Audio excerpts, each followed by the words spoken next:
A revolver is a repeating firearm that is a revolving cylinder containing multiple chambers and at least one barrel for firing. The term revolver refers to a handgun, but other weapons may also have a revolving chamber. These include some models of grenade launchers, shotguns, and rifles. Though the original name was revolving gun, the shorthand revolver is universally used. Nearly all early revolvers and many modern ones have 6 chambers in the cylinder, giving rise to the slang term six-shooter. However, revolvers with 3 to 24 chambers have been made, with most modern revolvers having 5 or 6 chambers. The revolver allows the user to fire multiple rounds without reloading. Each time the user cocks the hammer, the cylinder revolves to align the next chamber and round with the hammer and barrel, which gives this type of firearm its name. In a single-action revolver, the user pulls the hammer back with his free hand or thumb. The trigger pull only releases the hammer. In a double-action revolver, pulling the trigger moves the hammer back, then releases it. The first guns with multi-chambered cylinders that revolved to feed one barrel were made in the late 1500s in Europe. They were expensive and rare curiosities. Not until the 1800s would revolvers become practical weapons for non-rich owners. One of the first was a flintlock revolver made by Elisha Collier in 1814. The first percussion cap revolver was invented by the Italian Francesco Antonio Braccu 1833. He received a prize of 300 francs for his invention. Although he did not patent it, his revolver was shown to the King Charles Albert of Sardinia. However, in 1835 a similar handgun was patented by Samuel Colt, who would go on to make the first mass-produced revolver. The first cartridge revolvers were produced around 1856 by Smith & Wesson. Revolvers soon became standard for nearly all uses. In the early 20th century, semi-automatic pistols were developed, which can hold more rounds, and are faster to reload. Automatic pistols also have a flat profile, more suitable for concealed carry. Semi-auto pistols were not considered reliable enough for serious police work or self-defense until the later half of the century, however, and revolvers were the dominant handgun for police and civilians until modern pistols such as the Beretta 92 and Glock 17 were developed in the 70s and 80s. Automatic pistols have almost completely replaced revolvers in military and law enforcement use. Revolvers still remain popular as backup and off-duty handguns among American law enforcement officers and security guards. Also, revolvers are still common in the American private sector as defensive and sporting hunting firearms. Famous police and military revolvers include the Webley, the Colt Single Action Army, the Colt Police Special, the Smith & Wesson Model 36, the Smith & Wesson Model 10, the Smith & Wesson 1917, the Smith & Wesson Model 3, the Nagant M1895. History. In the development of firearms, an important limiting factor was the time it took to reload the weapon after it was fired. While the user was reloading, the weapon was useless, and an adversary might be able to take advantage of the situation and kill or wound the user. Several approaches to the problem of increasing the rate of fire were developed, the earliest being multi-barreled weapons which allowed 2 or more shots without reloading. Later multi-barrel guns, called pepper box pistols, used a revolving cylinder containing multiple chamber with barrel passages. Many early true revolvers were partly an attempt to improve on pepper boxes. Firing through a single barrel saved the expense and weight of having the multiple barrels of the pepper box. The earliest examples of what today is called a revolver were made in Europe in the late 1500s. One is a shoulder gun-length weapon made in Nuremberg, Germany, circa 1580. Another is a revolving arquebus, produced by Hans Stoppler of Nuremberg in 1597. Another early specimen, now in the Tower of London Armouries, is dated to the middle 17th century and attributed to John Daft of London. This example, a flintlock, uses a single lock, with a flash pan for each of the 6 chambers. The cylinder is rotated by hand, and locks in place for firing. This was still not perfected, however, as it was apparently destroyed by a misfire. James Puckle patented a revolving chamber gun in 1718. This gun, which had a 1.25-inch bore, was tripod-mounted, and the 11-shot cylinder was operated by a hand crank. It is often cited as the first machine gun. By changing cylinders to reload, the gun was fired and reloaded to fire a total of 63 rounds in 7 minutes. Elisha Collier patented a flintlock revolver in Britain in 1818, and significant numbers were being produced in London by 1822. In 1836, Samuel Colt patented a revolver mechanism that led to the widespread use of the revolver. According to Samuel Colt, he came up with the idea for the revolver while at sea, inspired by the capstan, which had a ratchet and pull mechanism on it, a version of which was used in his guns to rotate the cylinder. Revolvers proliferated largely due to Colt's ability as a salesman. But his influence spread in other ways as well. The build quality of his company's guns became famous, and its armories in America and England trained several seminal generations of toolmakers and other machinists, who had great influence in other manufacturing efforts of the next half-century. Early revolvers were caplocks and loaded like muskets. The user poured powder into a chamber, rammed down a bullet, then placed percussion caps between the hammer and cylinder. After firing a shot, the user would raise his pistol vertically as he cocked the hammer back so as to let the fragments of the percussion cap fall out and not jam the mechanism. A more ambitious idea that had features of both revolvers and prefigured belt-fed machine guns circulated in the 1850s and 1860s. Instead of a simple cylinder, these guns used a larger capacity, somewhat flexible circular chain of chambers that was indexed by a slightly more sophisticated mechanism involving one or more sprockets. Examples include the 14-round Treby chain gun developed in England, the 20-round Jocelyn chain revolver developed in the US, which is now part of the Smithsonian collection. None of these achieved much commercial success. George Chin commented that it is relatively easy to imagine what embarrassment might be experienced by a man who, in defense of his person, is required to extract from his pocket a gun with a foot or so of loose chain attached. Nevertheless, although the gun no doubt does not represent the most convenient hand-arm, the basic idea is sound from the mechanical viewpoint and might even have proved to be useful in a machine gun. At any rate, it serves to demonstrate that very few stones were left unturned in the search for the ideal form of the multiple-chamber mechanism. Revolvers have remained popular to the present day in many areas, although in the military and law enforcement they have largely been supplanted by magazine-fed semi-automatic pistols such as the Beretta M9, especially in circumstances where reload time and higher cartridge capacity are deemed important. Patents: Elisha Collier of Boston, Massachusetts patented a flintlock revolver in Britain in 1818, and significant numbers were being produced in London by 1822. The origination of this invention is in doubt, as similar designs were patented in the same year by Artemus Wheeler in the United States and by Cornelius Coolidge in France. Samuel Colt submitted a British patent for his revolver in 1835 and an American patent on February 25, 1836 for a revolving gun, and made the first production model on March 5 of that year. Another revolver patent was issued to Samuel Colt on August 29, 1839. The February 25, 1836 patent was then reissued as U.S. Patent RE 124 entitled Revolving Gun to Samuel Colt on October 24, 1848. This was followed by U.S. Patent 007 613 on September 3, 1850 for a revolver, and by U.S. Patent 007 629 on September 10, 1850 for a revolver. U.S. Patent 5,333,531 was issued to Roger C. Field for an economical device for minimizing the flash gap of a revolver between the barrel and the cylinder. In 1855, Rollin White patented the bored-through cylinder entitled Improvement in Revolving Firearms. U.S. Patent 00093 653. In 1856, Horace Smith and Daniel Wesson formed a partnership, developed and manufactured a revolver chambered for a self-contained metallic cartridge.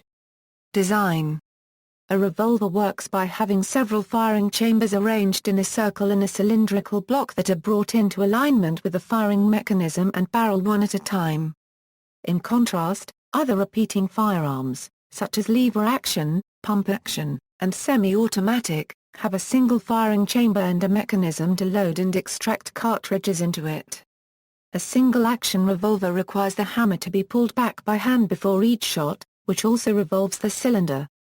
This leaves the trigger with just one single action left to perform, releasing the hammer to fire the shot, so the force and distance required to pull the trigger can be minimal. In contrast, with a self-cocking revolver, one long squeeze of the trigger pulls back the hammer and revolves the cylinder, then finally fires the shot. They can generally be fired faster than a single action, but with reduced accuracy in the hands of most shooters. Most modern revolvers are traditional double-action, which means they may operate either in single-action or self-cocking mode. The accepted meaning of double-action has, confusingly, come to be the same as self-cocking, so modern revolvers that cannot be pre-cocked are called double-action only. These are intended for concealed carry, because the hammer of a traditional design is prone to snagging on clothes when drawn. Most revolvers do not come with accessory rails, which are used for mounting lights and lasers, except for the Smith & Wesson M&P 8, Smith & Wesson Model 325 Thunder Ranch, and all versions of the Kaipa Rhino except for the 2 inches model, respectively. However, certain revolvers, such as the Taurus Judge and Charter Arms revolvers, can be fitted with accessory rails. Most commonly, such revolvers have a 5 or 6 shot capacity, hence the common names of 6-gun, or 6-shooter. However, some revolvers have a 7 to 10 shot capacity, often depending on the caliber, and at least one revolver has a 12-shot capacity. Each chamber has to be reloaded manually, which makes reloading a revolver a much slower procedure than reloading a semi-automatic pistol. Compared to auto-loading handguns, a revolver is often much simpler to operate and may have greater reliability. For example, should a semi-automatic pistol fail to fire, clearing the chamber requires manually cycling the action to remove the errant round, as cycling the action normally depends on the energy of a cartridge firing. With a revolver, this is not necessary as none of the energy for cycling the revolver comes from the firing of the cartridge, but is supplied by the user either through cocking the hammer or, in a double-action design, by just squeezing the trigger. Another significant advantage of revolvers is superior ergonomics, particularly for users with small hands. A revolver's grip does not hold a magazine, and it can be designed or customized much more than the grip of a typical semi-automatic. Partially because of these reasons, revolvers still hold significant market share as concealed carry and home defense weapons. A revolver can be kept loaded and ready to fire without fatiguing any springs and is not very dependent on lubrication for proper firing. Additionally, in the case of double-action-only revolvers there is no risk of accidental discharge from dropping alone, as the hammer is cocked by the trigger pull. However, the revolver's clockwork-like internal parts are relatively delicate and can become misaligned after a severe impact, and its revolving cylinder can become jammed by excessive dirt or debris. Over the long period of development of the revolver, many calibers have been used. Some of these have proved more durable during periods of standardization and some have entered general public awareness. Among these are the .22 rimfire, a caliber popular for target shooting and teaching novice shooters. .38 Special and .357 Magnum, known for police use. The .44 Magnum, famous from Clint Eastwood's Dirty Harry films. And the .45 Colt, used in the Colt revolver of the Wild West. Introduced in 2003, the Smith & Wesson Model 500 is one of the most powerful revolvers, utilizing the .500 S&W Magnum cartridge. Because the rounds in a revolver are headspaced on the rim, some revolvers are capable of chambering more than one type of ammunition. The .44 Magnum round will chamber the shorter .44 Special and shorter .44 Colt. Likewise the .357 Magnum will safely chamber .38 Special and .38 Colt. In 1996 a revolver known as the Medusa M47 was made that could chamber 25 different cartridges with bullet diameters between .355 inches and .357. Revolver technology lives on in other weapons used by the military. Some autocannons and grenade launchers use mechanisms similar to revolvers, and some riot shotguns use spring-loaded cylinders holding up to 12 rounds. In addition to serving as backup guns, revolvers still fill the specialized niche role as a shield gun. Law enforcement personnel using a bulletproof ballistic shield sometimes opt for a revolver instead of a self-loading pistol, because the slide of a pistol may strike the front of the shield when fired. Revolvers do not suffer from this disadvantage. A second revolver may be secured behind the shield to provide a quick means of continuity of fire. Many police also still use revolvers as their duty weapon due to their relative mechanical simplicity and user-friendliness.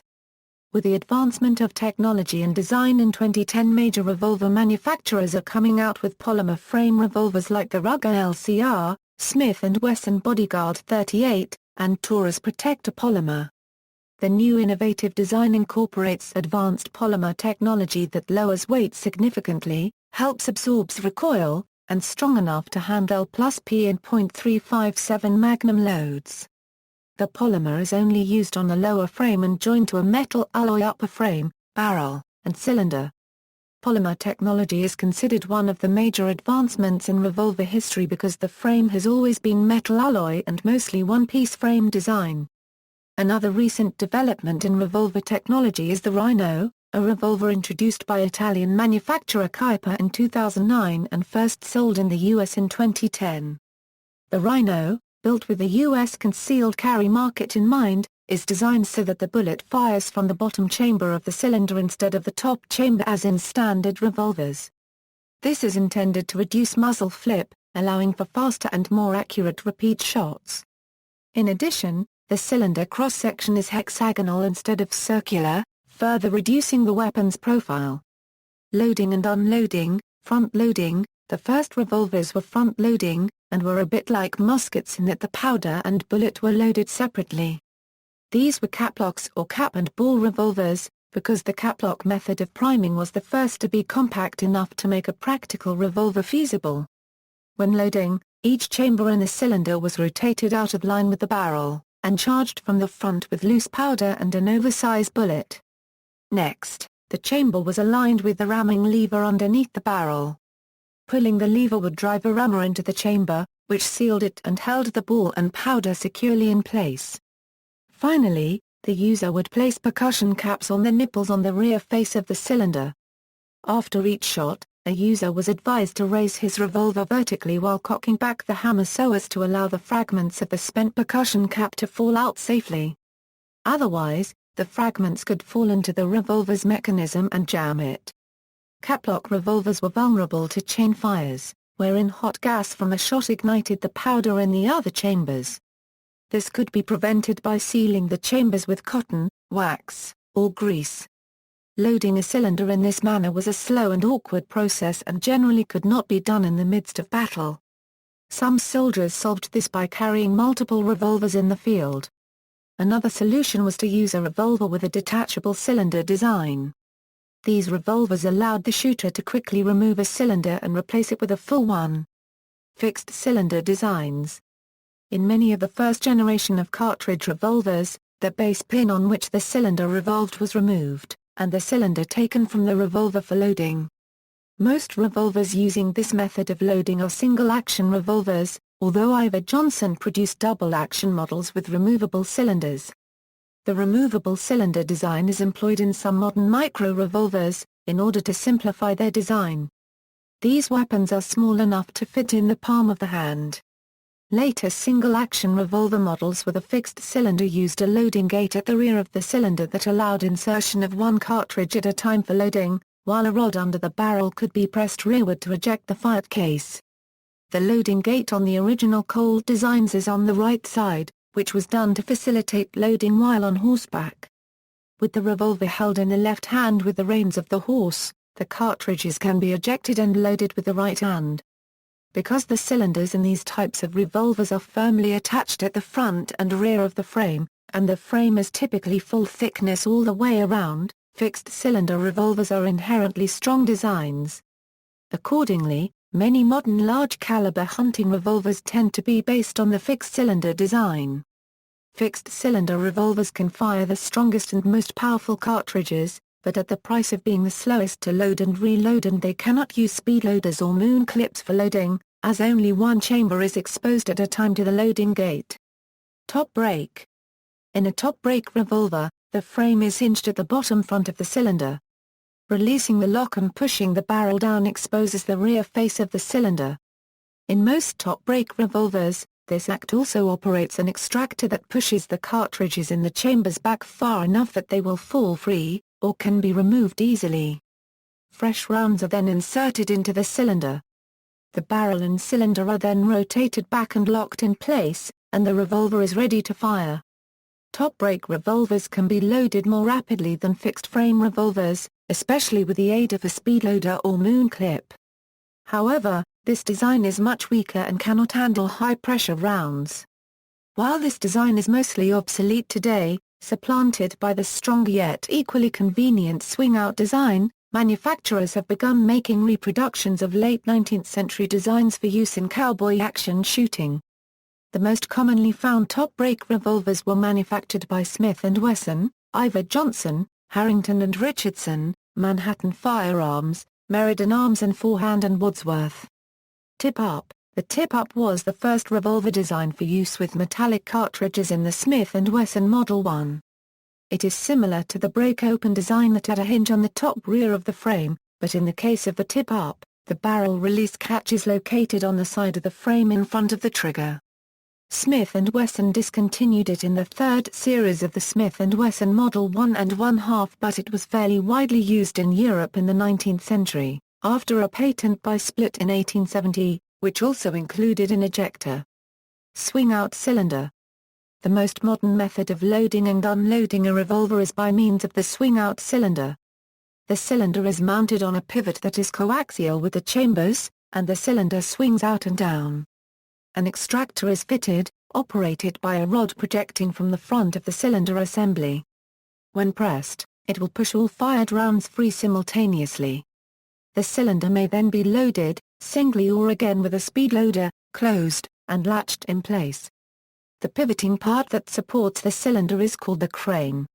It is the weak point of swing-out cylinder designs. Using the method often portrayed in movies and television of flipping the cylinder open and closed with a flick of the wrist can in fact cause the crane to bend over time, throwing the cylinder out of alignment with the barrel. Lack of alignment between chamber and barrel is a dangerous condition, as it can impede the bullet's transition from chamber to barrel. This gives rise to higher pressures in the chamber, bullet damage, and the potential for an explosion if the bullet becomes stuck. The shock of firing can exert a great deal of stress on the crane, as in most designs the cylinder is only held closed at one point, the rear of the cylinder. Stronger designs, such as the Ruger Super Red Hawk, use a lock in the crane as well as the lock at the rear of the cylinder. This latch provides a more secure bond between cylinder and frame, and allows the use of larger, more powerful cartridges. Swing-out cylinders are rather strong, but not as strong as fixed cylinders, and great care must be taken with the cylinder when loading, so as not to damage the crane. Action, single action. In a single-action revolver, the hammer is manually cocked, usually with the thumb of the firing or supporting hand. This action advances the cylinder to the next round and locks the cylinder in place with the chamber aligned with the barrel. The trigger, when pulled, releases the hammer, which fires the round in the chamber. To fire again, the hammer must be manually cocked again. This is called single action, because the trigger only performs a single action, of releasing the hammer. Because only a single action is performed and trigger pull is lightened, firing a revolver in this way allows most shooters to achieve greater accuracy. Additionally, the need to cock the hammer manually acts as a safety. The Colt Paterson revolver, the Walker Colt, the Colt Dragoon and the Colt single-action Army pistol of the American frontier era are all good examples of this system. Double action. In double action, the stroke of the trigger pull generates three actions. The hammer is pulled back to the cocked position. At the same time, the cylinder is indexed to the next round. The hammer is released to strike the firing pin. Thus, DA means that a cocking action separate from the trigger pull is unnecessary. Every trigger pull will result in a complete cycle. This allows uncocked carry, while also allowing draw and fire using only the trigger. A longer and harder trigger stroke is the trade-off. However, this drawback can also be viewed as a safety feature, as the gun is safer against accidental discharges from being dropped. Most double-action revolvers may be fired in two ways. The first way is single action. That is, exactly the same as a single-action revolver. The hammer is cocked with the thumb, which indexes the cylinder, and when the trigger is pulled, the hammer is tripped. The second way is double action, or from a hammer-down position. In this case, the trigger first cocks the hammer and revolves the cylinder, then trips the hammer at the rear of the trigger stroke, firing the round in the chamber. Certain revolvers, called double action only or, more correctly but less commonly, self-cocking, lack the latch that enables the hammer to be locked to the rear, and thus can only be fired in the double action mode. With no way to lock the hammer back, DAO designs tend to have bobbed or spurless hammers, and may even have the hammer completely covered by the revolver's frame. These are generally intended for concealed carrying, where a hammer spur could snag when the revolver is drawn. The potential reduction in accuracy in aimed fire is offset by the increased capability for concealment. DA and DAO revolvers were the standard issue sidearm of countless police departments for many decades. Only in the 1990s did the semi-automatic pistol begin to make serious inroads after the advent of safe actions. The reasons for these choices are the modes of carry and use. Double action is good for high-stress situations because it allows a mode of carry in which draw and pull the trigger is the only requirement. No safety catch release nor separate cocking stroke is required. In the cap and ball days of the mid-19th century, two revolver models, the English Tranter and the American Savage OE Figure 8 used a method whereby the hammer was cocked by the shooter unregistered trademark S middle finger pulling on a second trigger below the main trigger. Ivor Johnson made an unusual model from 1940 to 1947, called the trigger cocking double action. If the hammer was down, pulling the trigger would cock the hammer. If the trigger was pulled with the hammer cocked, it would then fire. This meant that to fire the revolver from a hammer-down state, the trigger must be pulled twice. Used with suppressors, as a general rule, revolvers cannot be effective with a sound suppressor, as there is usually a small gap between the revolving cylinder and the barrel which a bullet must traverse or jump when fired. From this opening, a rather loud report is produced. A suppressor can only suppress noise coming from the muzzle. A suppressible revolver design does exist in the Nagant M1895, a Belgian-designed revolver used by Imperial Russia and later the Soviet Union from 1895 through World War II. This revolver uses a unique cartridge whose case extends beyond the tip of the bullet, and a cylinder that moves forward to place the end of the cartridge inside the barrel when ready to fire. This bridges the gap between the cylinder and the barrel, and expands to seal the gap when fired.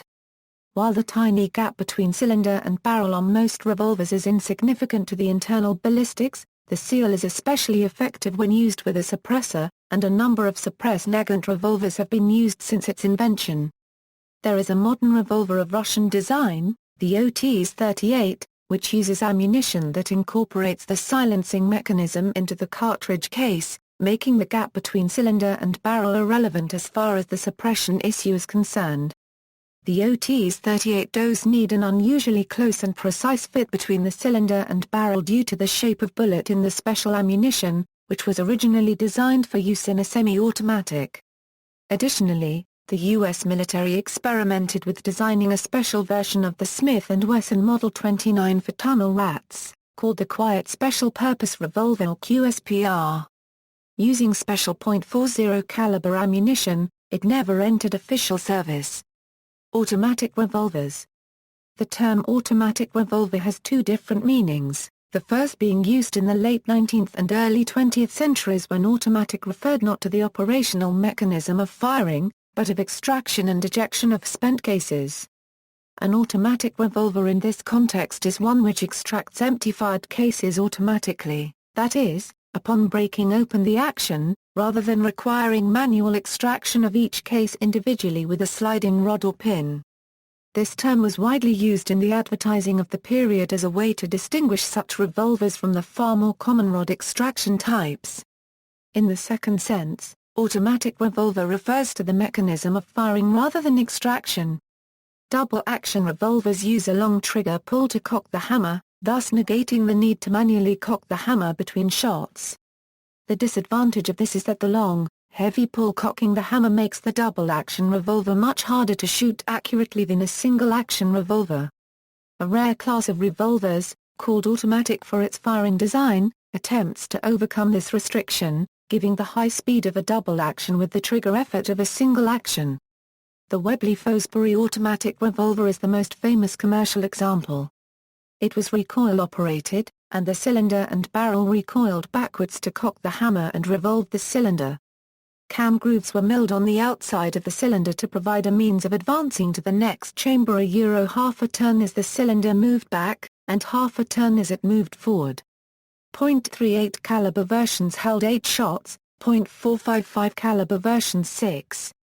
At the time, the few available automatic pistols were larger, less reliable, and more expensive. The automatic revolver was popular when it first came out, but was quickly superseded by the creation of reliable, inexpensive semi-automatic pistols.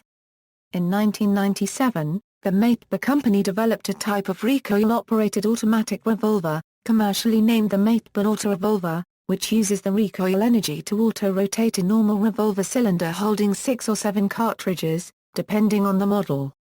The company has made several versions of its auto-revolver, including longer-barreled and carbine variations, chambered for .357 Magnum, .44 Magnum and .454 Casual. The Panker jackhammer is a combat shotgun based on a similar mechanism to an automatic revolver. It uses a blow-forward action to move the barrel forward and then rotate the cylinder and cock the hammer. Revolving long guns.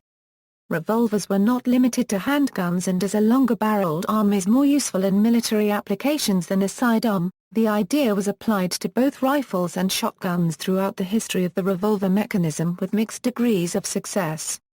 Rifles. Revolving rifles were an attempt to increase the rate of fire of rifles by combining them with the revolving firing mechanism that had been developed earlier for revolving pistols.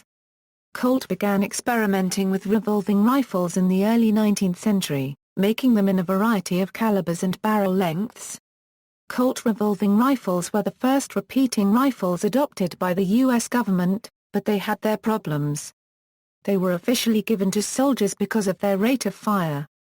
But after firing 6 shots, the shooter had to take an excessive amount of time to reload. Also, on occasion Colt rifles discharged all their rounds at once, endangering the shooter.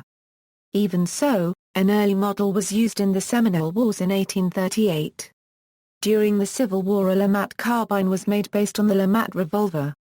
Shotguns. Colt briefly manufactured a revolving shotgun that was met with mixed success. Because of their low production numbers and age, they are among the rarest of all Colt firearms. The Armsel Striker was a modern take on the revolving shotgun that held 10 rounds of 12-gauge ammunition in its cylinder. It was copied by Cobre as the Street Sweeper. Taurus manufactures a carbine variant of the Taurus Judge revolver along with its Australian partner company, Rossi, known as the Taurus Rossi Circuit Judge. It comes in the original combination chambering of .410 bore and .45 long Colt, as well as the .44 Remington Magnum chambering. The rifle has small blast shields attached to the cylinder to protect the shooter from hot gases escaping between the cylinder and barrel.